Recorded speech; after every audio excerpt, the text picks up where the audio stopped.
How many of you have been told that you can't do something? Show of hands.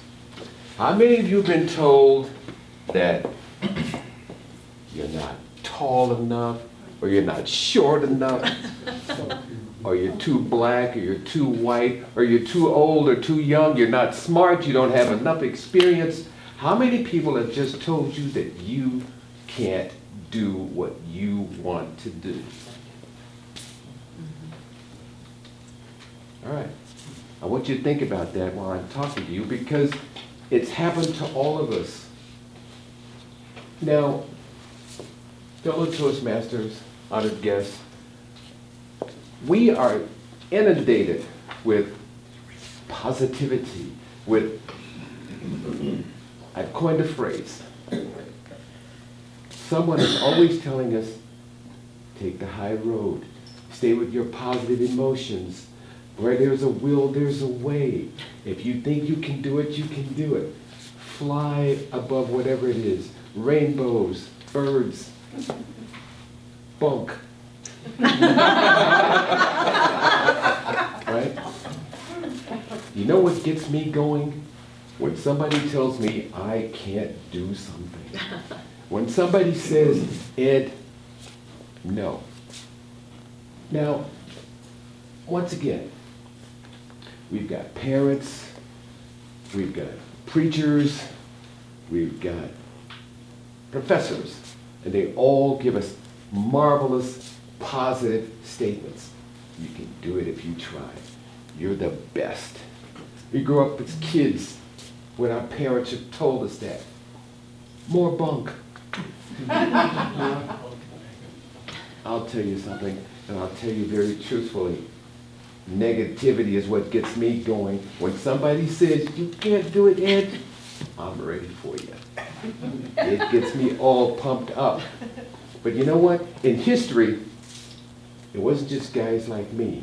Let me give you an example. A couple. How many of you have heard of Albert Einstein? What do you think of when you hear the name Albert Einstein? Somebody say, what do you think? Theory of relativity. Theory of relativity. Genius. Thank you. Did you know that Albert Einstein almost flunked out of school? It's a true story. Did you know that he went to a school in Switzerland called the Federal Institute of Polytechnic Science? Sounds like a junior college, doesn't it? And he almost flunked out. Not only that, he had a professor who constantly told him that he wasn't good enough. Now, he had his skills in math, but he found out later on, after he got out of that school, and took a menial job as a typesetter, that he had a propensity toward physics. Oh yeah, physics. Fast forward. That same Federal Institute of Polytechnic Science is now the Federal Institute of Mechanical Engineering in Zurich, Switzerland. Guess who named that place? Guess who made that place famous? That same negative guy. Because you see, Albert Einstein took all of that negativity and said, okay, professor, I'm going to show you who's best.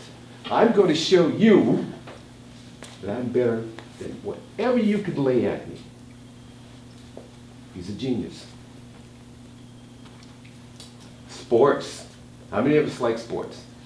How many of you know who Joe Namath is? Joe Namath was a quarterback for the New York Giants. Correction. New York Jets. New York Jets. Thank you. I got Giants on the brain. No, I was looking at Brian's phone. New York Jets. Now, he played in what was called later the third Super Bowl, but the first two were won by NFC teams just going away, just trouncing the AFC.